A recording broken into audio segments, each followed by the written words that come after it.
Hey there, and today I'd like to talk about the Waterman number 5 Red Ripple. I apologize for how long it's been since my last video. Military life has been hectic, as you might be able to imagine. This is my first book out, which just means this is my first time I get to go home in the last 1.5 months. So I'm excited, and I'm glad I'm here making another fountain pen video. But anyway, here is the Waterman number 5. This is from around the 1920s and is called the Red Ripple because of the patterns on the pen. It looks like red ripples. This pen is made from ebonite, and you can tell from the color of the ring here on the cap, which as you can see is red, that this pen has a red nib. Now, it's interesting because Waterman used to color grade their nibs, right? Green was rigid, purple was stiff, pink was that famous flex nib that we all want, blue is a stub, and yellow is a left-handed nib. This, being the red nib, is the standard nib, although it is quite flexible in today's context. Back then, maybe it was standard. So let's take a look at the pen itself. On the cap here, we have the clip. As you can see, Waterman and the Ideal logo. This clip is bound to the cap by these two rivets, screws here.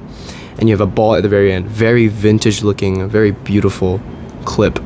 Really tells you the age of this pen straight away. You also have the cap here with a few pressure vents on them, typical for this era of time. And you have the cap band, which is just gold plated, very plain, nothing on it, and the red band on the very front, which I mentioned, corresponding to this pen's nib color.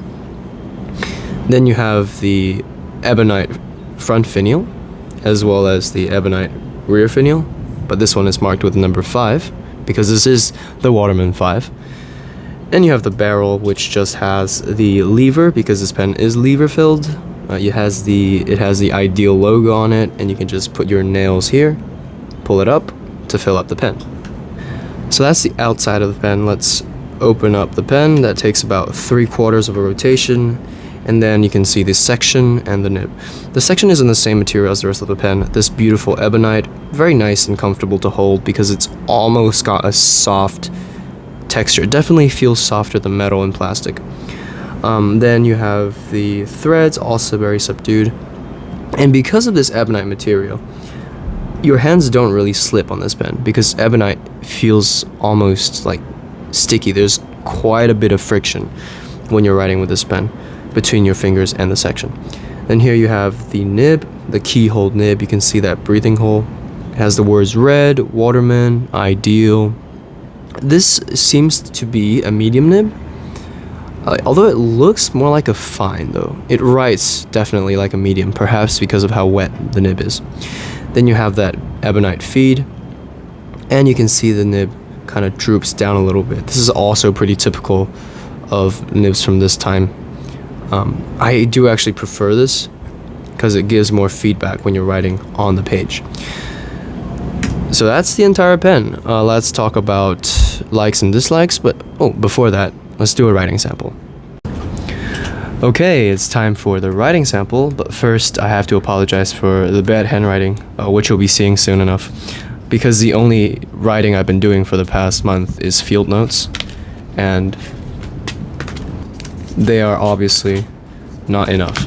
So, here goes nothing. Here we have the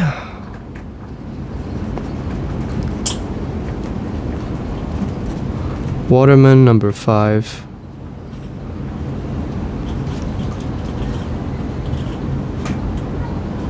Red Ripple. This is a medium 14 karat gold nib.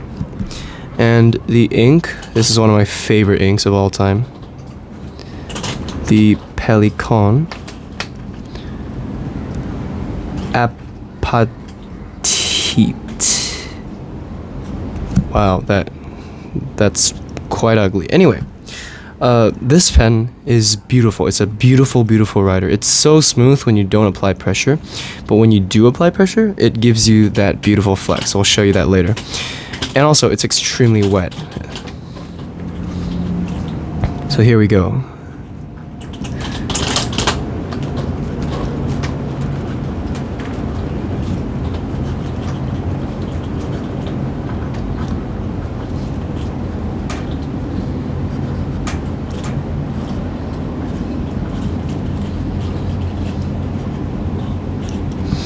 So when you write like that, it's extremely smooth, but if you do apply some pressure, you can see there's just so much line variation, and it's extremely easy to get it. Okay, there was just railroading there, but I haven't primed the feet or anything. And most of the time, if you take it slow, it flexes quite beautifully, and it's very easy to flex. You don't need to apply any pressure at all, basically, because this is, after all, vintage flex. As for line variation or consistency, it's pretty consistent, because after all, it's not a stub nib or anything. It's quite fine. And for wetness, this is a wet pen, and you can definitely see it is quite wet. Like, straight away you can see how far the ink goes.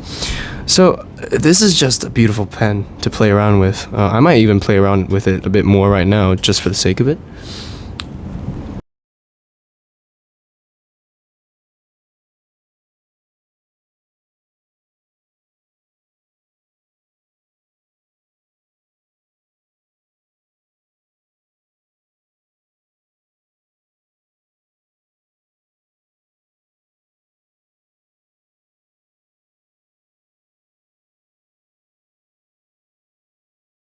It's a great nib, and it's so fun to write with.